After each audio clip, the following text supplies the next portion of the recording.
From my earliest memories, the contrast between how they treated me and my younger sister Katie was stark and painful. My name is Emily, and this is the story of how my own family betrayed me, and how I rose above it all. Katie was born just a year after me, and from the moment she arrived, it was clear she would be the golden child. Our parents, Mark and Sarah Harrison, showered her with attention while I lingered in the shadows. Every milestone, every achievement, every moment seemed to revolve around Katie. I remember my 10th birthday vividly. While Katie had received a lavish party with bouncy castles and professional entertainers just months before, my celebration consisted of a simple cake after dinner. "We're a bit tight on money this month," Emily, Mom had said, though somehow they managed to buy Katie a new iPad the following week. The disparity went beyond material things. When Katie spoke at dinner, our parents hung on her every word. When I tried to share my day, Dad would often cut me off with a distracted "that's nice, honey," while scrolling through his phone.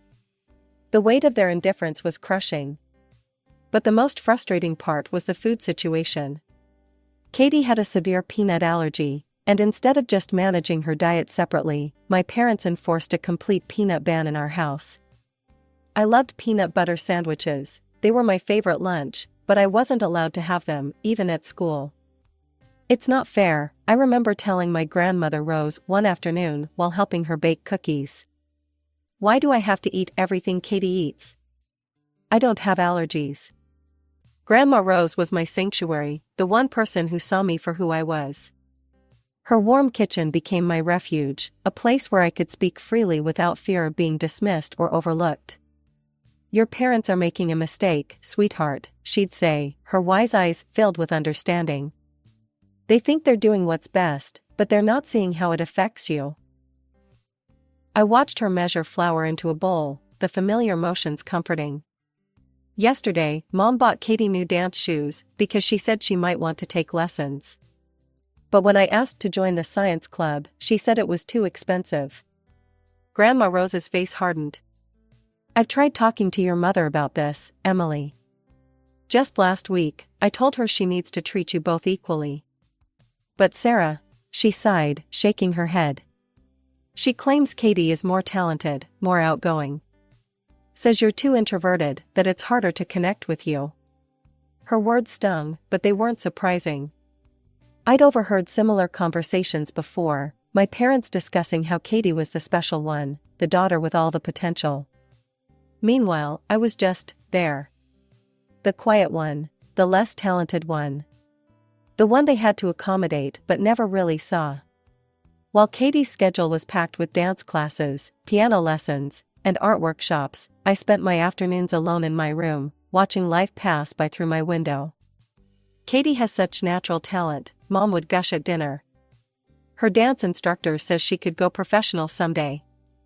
Dad would beam with pride, while I pushed my food around my plate, invisible as always. But everything changed when I turned 12. Grandma Rose showed up one Saturday morning, her eyes twinkling with excitement. "Get your coat, Emily," she announced. "I've enrolled you in the Advanced Young Scientists program at the community center." That program changed my life. Suddenly, I was immersed in a world of experiments, equations, and endless possibilities. Our instructor, Dr. Chen, didn't see a quiet introvert, he saw a curious mind hungry for knowledge. When I correctly solved a complex algebra problem in my first week, he high-fived me in front of the whole class. By 14, I wasn't just excelling in science and math, I was standing at podiums, articulating arguments about climate change and social justice. People actually listened when I spoke. The shy girl who used to hide in her room was gone, replaced by someone confident, someone with opinions and the courage to express them. Emily's presentation on renewable energy was outstanding, my debate coach told my parents at a school meeting. "She has a real future in scientific research if she wants it." I'll never forget Katie's face that day, the way her smile tightened, her eyes narrowed. She wasn't used to sharing the spotlight, and my growing popularity at school clearly bothered her. The changes were obvious to everyone. People started stopping by my locker between classes. I was elected to the student council. Suddenly, I had friends who valued my opinions, who invited me to study groups and weekend hangouts. For the first time in my life, I felt like I belonged somewhere. That's when Katie started her whisper campaign. "Mom, Dad," I heard her one evening, her voice dripping with fake concern. "I saw Emily behind the gym today. She was kissing Tommy Martinez. And last week, it was Jake from her debate team." I burst into the kitchen. "That's a lie. I've never." "Katie wouldn't make this up," Mom cut me off. "She's worried about you, Emily. These boys, these late-night study sessions, it's not appropriate." "But I'm just..." "No more going out after 6, Dad announced. And we'll be monitoring your phone calls from now on. It's for your own good, Emily." "What about my debate team meetings? My science club?" "You can participate in school activities," Mom said.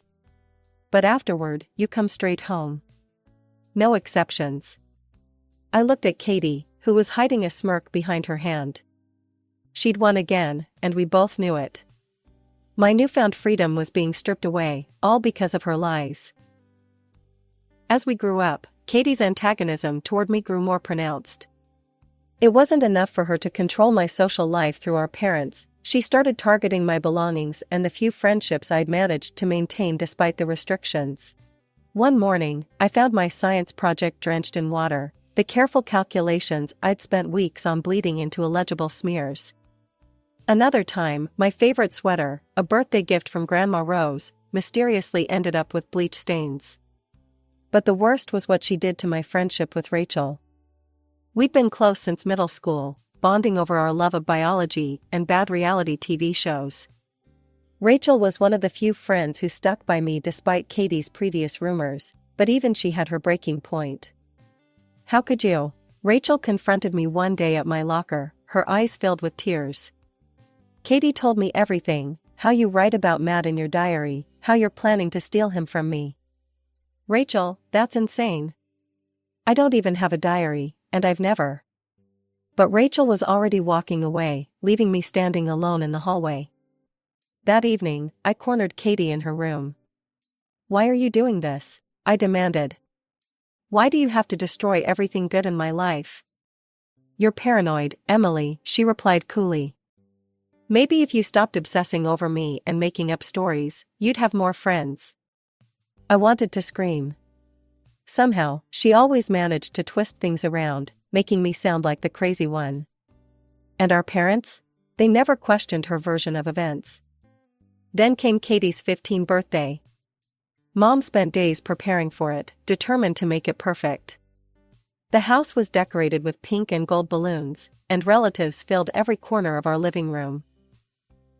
The cake was Mom's masterpiece, 3 tiers of vanilla buttercream, Katie's favorite. Everyone gathered around to sing "Happy Birthday," and Katie blew out her candles to enthusiastic applause. But something was wrong. After a few bites, Katie's face changed. Her hand went to her throat, her eyes widening in panic. Mom recognized the signs immediately, an allergic reaction. "The EpiPen," Dad shouted, already running for Katie's emergency kit. Mom held Katie's hand while Dad administered the injection, and gradually, her breathing steadied. The party atmosphere evaporated instantly. Relatives huddled in concerned groups while my parents tried to understand what had happened. "How did peanuts get in the cake?" Mom kept asking, checking and rechecking her recipe. I was so careful. That's when Katie spoke up, her voice still raspy. "I saw Emily in the kitchen earlier. She was doing something with the cake."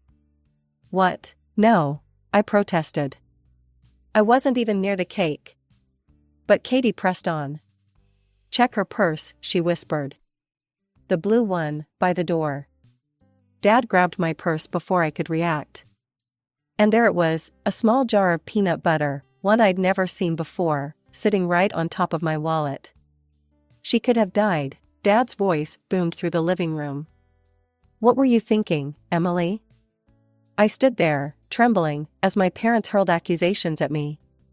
The jar of peanut butter in Dad's hand might as well have been a smoking gun. "I didn't do it," I repeated, my voice getting smaller each time. Please, you have to believe me. Katie sat on the couch, an oxygen mask still near her face, but I caught the slight upturn of her lips. She was enjoying this, enjoying watching my world crumble around me. Our relatives shifted uncomfortably, whispering among themselves. Aunt Jane pulled her daughter closer, as if I might try to poison her next. Uncle Bob wouldn't even meet my eyes. The only person who moved toward me instead of away was Grandma Rose. Now wait just a minute, Grandma's voice cut through the chaos. Everyone needs to calm down and think about this rationally. Did anyone see Emily put it there? This needs to be properly investigated. Everything is already clear, Dad interrupted. Emily, go to your room. We'll deal with this later. The next few days were a nightmare. At home, my parents acted like I was invisible. They'd leave the room when I entered, lock away all the food, and whisper behind closed doors. At school, word spread quickly. People moved away when I walked down the hallways, as if attempted murder was contagious. After 3 days of this torture, I couldn't take it anymore. I found Katie alone in her room, scrolling through her phone. You need to tell them the truth, I said, closing the door behind me. This has gone far enough. Katie looked up, and the smile she gave me was chilling. You know what's funny, she said, setting her phone down. I've been planning this for months. Waiting for the perfect moment. The birthday party was just perfect timing. Something snapped inside me. Years of pent-up frustration, anger, and hurt exploded. I lunged at her, grabbing her shoulders. We crashed to the floor, knocking over her bedside lamp. The noise brought our parents running. They found us wrestling on the ground, both screaming. She confessed, I shouted as Dad pulled me off Katie. She just told me she planned the whole thing. She planted the peanut butter in my purse. Stop lying, Katie shrieked, crocodile tears already flowing. See? She's crazy. She attacked me. That's enough. Mom's voice was ice cold. Pack your things, Emily. We can't have you in this house anymore. What? No, please. You're dangerous, Dad declared. We'll call your grandmother. Either she picks you up by morning, or we're calling social services. I fell to my knees, begging them to listen, to understand. But their faces were stone. Katie stood behind them, and through my tears, I could see her satisfied smile. Grandma arrived at dawn, her ancient station wagon idling in our driveway. As I loaded my hastily packed bags into her car, she confronted my parents one last time. What you're doing is despicable, she told them. You're choosing to believe a lie over your own daughter. Someday you'll realize what you've done, and it'll be too late. They didn't respond. They just stood in the doorway, Katie between them, watching as Grandma drove me away from the only home I'd ever known. Living with Grandma Rose was like finally being able to breathe after years of suffocation. Within a month, she had legally adopted me, handled all the paperwork for my transfer to Riverside High School, and converted her sewing room into my bedroom. At Riverside, nobody knew about the birthday party incident or Katie's lies. I was just the new girl with good grades and a quiet smile. Slowly, I started making friends again, real friends this time, who didn't have Katie whispering poison in their ears. I threw myself into my studies with renewed passion. Without Katie's drama and my parents' constant criticism, I flourished. My SAT scores were nearly perfect. I graduated as valedictorian, my speech focusing on resilience and the power of second chances. My parents didn't come to the graduation ceremony. I'd sent them an invitation, more out of formality than hope, but received no response. It hurt, but less than I expected. Grandma Rose's proud tears as I accepted my diploma meant more than their absence. I'd been accepted to several prestigious medical programs, but the tuition fees were daunting. Before I could even mention student loans, Grandma Rose pulled out a folder. I've been saving for this since you were 12, she said, showing me her college fund for me. I always knew you were meant for great things. Those 4 years of dental school were intense but rewarding.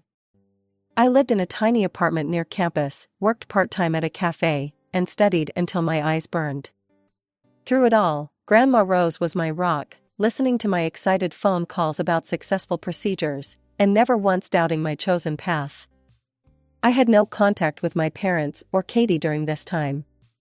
Sometimes I'd see updates about them on social media: Katie's job at a local retail store, Mom's garden club awards, Dad's bowling league victories. I'd scroll past them quickly, refusing to let their lives intersect with mine.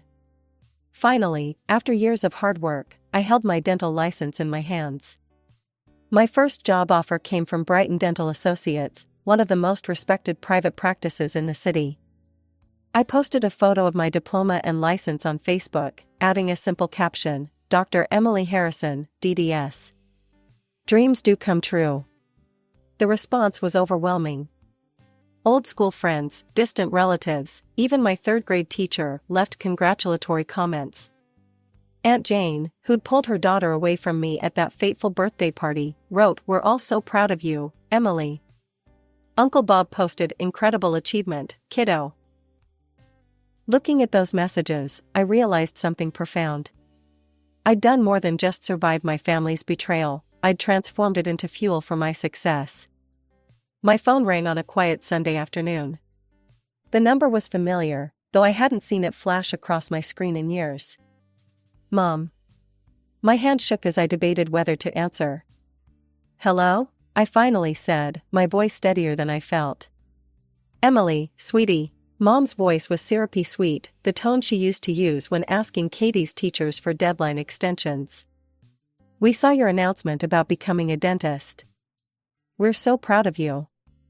I said nothing, waiting. "We've been thinking about you," she continued, filling my silence. "Your father and I, well, we'd love to have you over for dinner. Just to catch up. As a family." I shouldn't have agreed. Every instinct told me to decline. But curiosity, or maybe that stubborn little part of me that still craved their approval, won out. "What time?"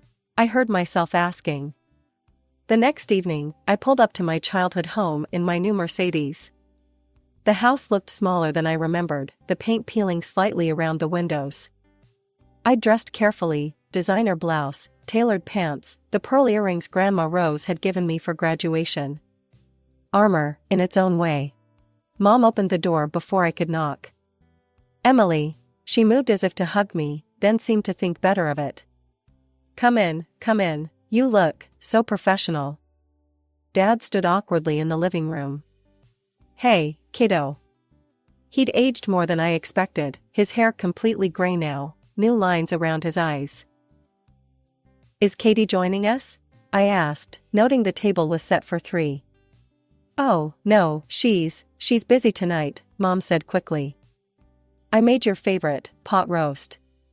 "Well, what used to be your favorite?" Dinner was a strange dance of forced smiles and careful questions. They asked about dental school, about my practice, about where I was living now. I answered politely but briefly, offering no openings for deeper conversation. "So," Dad said, pushing his potatoes around his plate, "dentistry must be lucrative?" And there it was. "I do all right," I replied neutrally. "She drives a Mercedes, Mark," Mom commented, as if I wasn't sitting right there. "And you mentioned an apartment, Emily?" "Yes, I bought a place downtown." "With a mortgage, of course." They exchanged glances. Mom set down her fork with a sigh that seemed rehearsed. "Emily, we've been having some difficulties," she began. "Your father, well, the company downsized last month. And my arthritis is making it harder to maintain my full schedule at the salon." "That must be tough," I said, taking a sip of water. "We were wondering." Dad cleared his throat. "That is, maybe you could." "Have you asked Katie for help?" I interrupted. Mom's face fell. "Katie's struggling too. Retail doesn't pay much, and she's barely making ends meet as it is." I placed my napkin on the table and stood up. "Well, I'm sorry to hear about your situation, but I won't be able to help." I heard them calling after me as I walked to my car, but I didn't look back. The message from Mom came during my lunch break at the clinic. Emily, we need $20,000. Your father and I are about to lose the house. As our daughter, you have an obligation to help us. I stared at my phone, a strange calm settling over me. Finally, an opportunity. I'll give you the money, I typed back, on one condition: publicly admit on social media that I never put peanuts in Katie's birthday cake. Admit that you threw me out of the house because of Katie's lies. Tell everyone the truth. The typing bubble appeared and disappeared several times. Finally, after what seemed like hours, her response came through: we can't do that. It would destroy our family's reputation in the community. People would judge us. Surely you understand? I laughed without humor. Then you understand that I won't be giving you any money. Surely you understand? The response was immediate this time: after everything we've done for you. I turned off my phone and went back to work. 2 hours later, during my afternoon break, I saw Katie's name light up my screen. Something made me hit the record button before answering. Hello, Katie. You heartless bitch, she snarled, her voice dripping with venom. Mom's crying because of you. They're about to lose everything, and you're playing games? I'm not playing games, I replied calmly. I'm asking for the truth. I want them to admit what they did to me. What you did to me. Never going to happen, sis. You know why? Because it would hurt me. And they'll never do anything to hurt their precious Katie. Her voice took on a sing-song quality. They've always loved me more, you know. Even after I told them about the peanut butter. My heart stopped. What do you mean? Oh, didn't you know? She laughed again, the sound chilling. A few months after you left, I told them I planted that jar in your purse. They didn't even care. Dad just said it was probably for the best that you were gone anyway. That's how much they prefer me over you. My hands were shaking, but I kept my voice steady. You admitted it to them? Of course I did. I was so proud of my plan, I had to tell someone. And guess what? They didn't care. Each word was punctuated with malicious glee. They'll never admit it publicly because it would make me look bad. So you can forget about your little confession demand. The line went dead. I sat there, staring at my phone, the recording safely saved. After all these years, I finally had proof. My sister's voice, admitting to everything: the setup, the lies, our parents' willful blindness. With steady hands, I crafted the Facebook post that would change everything. No dramatics, no accusations, just the truth, finally set free. Many of you remember the incident at my sister's 15th birthday party, I wrote. The day my parents kicked me out of their house for allegedly trying to harm my sister with peanuts. For years, I've carried the weight of that false accusation. Today, I'm sharing my story not out of vengeance, but because the truth deserves to be heard. I detailed everything: the years of favoritism, Katie's escalating lies, my parents' blind devotion to her. I explained how they'd recently reached out, not to apologize, but to demand $20,000 from me. And now, I wrote, I have proof of what really happened that day. Listen to this recent conversation with my sister. I attached the audio file. Katie's voice, clear as day, bragging about planting the peanut butter in my purse. Admitting that our parents knew the truth but chose to protect her anyway. The cruel laugh as she described their indifference to ruining my life. Within minutes, the post exploded. Aunt Jane wrote a lengthy apology. Uncle Bob called me directly, his voice thick with tears as he expressed his regret for believing the lies. Even my old friend Rachel reached out, finally understanding why our friendship had really ended. Then came the angry messages from my family. Take that down immediately, Mom demanded via text. You're destroying this family, Dad bellowed in a voicemail. I'll sue you for recording me without permission, Katie threatened. I responded to them all with the same message: all communications are being recorded and archived. My lawyer has copies of everything. Any threats or harassment will be dealt with legally. Please do not contact me again unless it's through proper legal channels. They must have finally realized I wasn't that powerless teenage girl anymore. The messages stopped. The calls ended. The social media harassment ceased. Grandma Rose came over the night after I made the post, carrying a bottle of champagne. "To the truth," she said, pouring us each a glass. "And to you, my brave girl.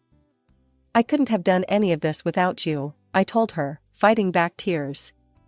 "You were the only one who believed in me when everyone else turned away." She took my hand, her eyes bright with pride. "I never doubted you for a second. And look at you now, successful, strong, finally free of their lies. Do you think they'll ever admit what they did? Try to make amends?" Grandma Rose shook her head. "Some people would rather live with their lies than face the truth about themselves. But that's their burden to bear, not yours." She was right, of course. She usually is. My parents and Katie chose their path long ago, just as I chose mine. They'll have to live with the consequences of their choices, just as I built a life from mine. These days, I focus on my practice, my friends, and my relationship with Grandma Rose, the one true parent I've ever known. The past doesn't haunt me anymore.